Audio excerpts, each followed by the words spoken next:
اللہ تبارک و تعالیٰ جب کوئی واقعہ سناتے ہیں قرآن کریم میں، وہ محض ایک داستان نہیں ہوتی، محض ایک افسانہ نہیں ہوتا، اس کی ایک ایک چیز میں سبق ہوتا ہے، اور اس میں سبق ہوتا ہے ہمارے لیے یہ جو سکھایا کہ انہوں نے یہ مانگا تھا، ہم نے یہ کیا۔ کیا مطلب ہوا اس کا؟ تم بھی مانگو، تم بھی ہم سے اسی طرح مانگو، اور جہاں تمہیں دشواریاں پیش آ رہی ہوں اور تمہارے سامنے رکاوٹیں ہوں دین پر چلنے کے لیے، تو وہاں ہمیں پکارو، ہم سے مانگو، یہی مانگو، ربنا آتنا من لدنک رحمتا وہیئ لنا من امرنا رشدا۔ آج لوگ کہتے ہیں کہ جی دین پر عمل کرنا بڑا مشکل ہو گیا ہے، سارا معاشرہ بگڑا ہوا ہے، رشوت کا بازار گرم ہے، ہم کاروبار کریں تو کیسے کریں، بغیر رشوت کے کام نہیں ہوتا، ہم بازار میں نکلتے ہیں، گھر سے باہر نکلتے ہیں تو نگاہوں کو پناہ نہیں ملتی، اور نگاہوں کو کیسے بچائیں؟ مجلسوں میں بیٹھتے ہیں تو غیبتیں شروع ہو جاتی ہیں، کیسے بچائیں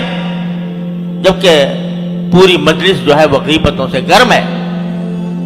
کیسے بچائیں؟ تقاضا ہوتا ہے نماز باجماعت کا،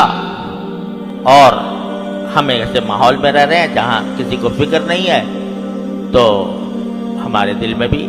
رکاوٹیں پیدا ہو جاتی ہیں۔ اگر سارا ماحول ایسا بگڑا ہوا ہے کہ اس میں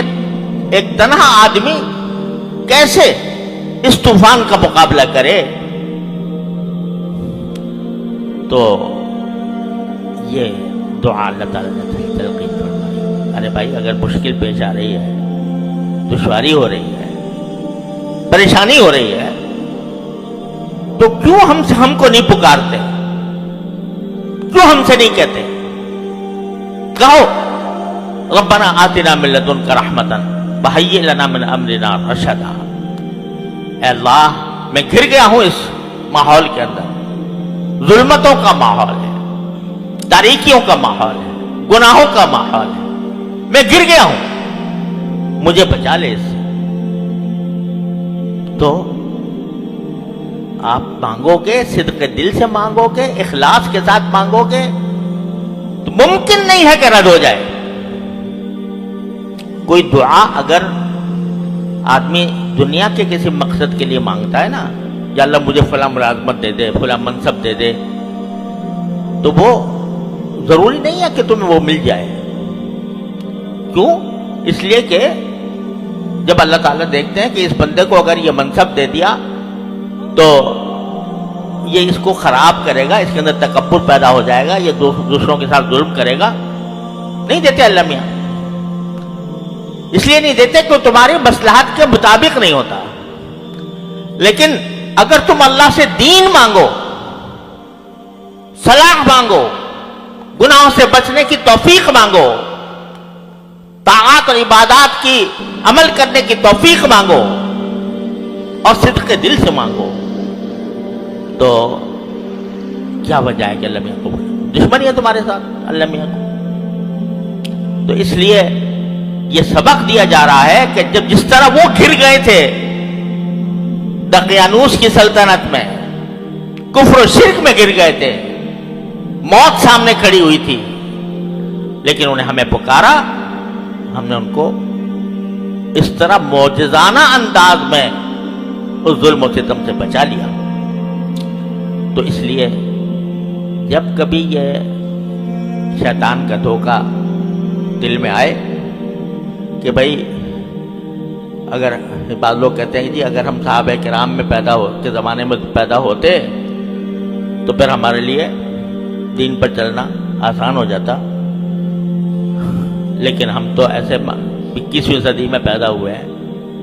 جہاں ہر طرف ظلمتیں بکھری ہوئی ہیں، تو کیسے دنیا سے لڑائی مول لیں؟ تو ہمارے حضرت والا فرمایا کرتے تھے، اللہ تعالیٰ ان کے درجات بلند فرمائے، کہ ذرا تصور کرو کہ میدان حشر سجا ہوا ہے اور اس میں اللہ تبارک و تعالیٰ کے سامنے تم پیش ہوئے ہو، تم سے سوال ہو رہا ہے کہ تم نے دین کے فلاں حکم پر کیوں نہیں عمل کیا تھا، فلاں گناہ کا کیوں ارتکاب کیا تھا۔ جواب دے دو اللہ میاں کو، یا اللہ تو نے پیدا ہی ایسے موقع پہ، ایسے زمانے میں بھی کیا تھا جہاں طرف فسق و فجور کا بازار گرم تھا، تو وہاں میں اپنے آپ کو کیسے بچاتا۔ تو اللہ تعالیٰ اس کے جواب میں اگر یہ فرمائے کہ اگر تمہیں مشکل پیش آ رہی تھی مجھ سے کیوں نہیں مانگا، میں نے جگہ جگہ قرآن کریم میں فرمایا ان اللہ علی کل شیء قدیر، کیا میری قدرت پر بھروسہ نہیں تھا، کیا میری رحمت پر بھروسہ نہیں تھا، کیوں نہیں مانگا مجھ سے اخلاص کے ساتھ، کیوں نہیں مانگا؟ مزید اصلاحی تو جواب ہوگا ہمارا YouTube channel voice of Islam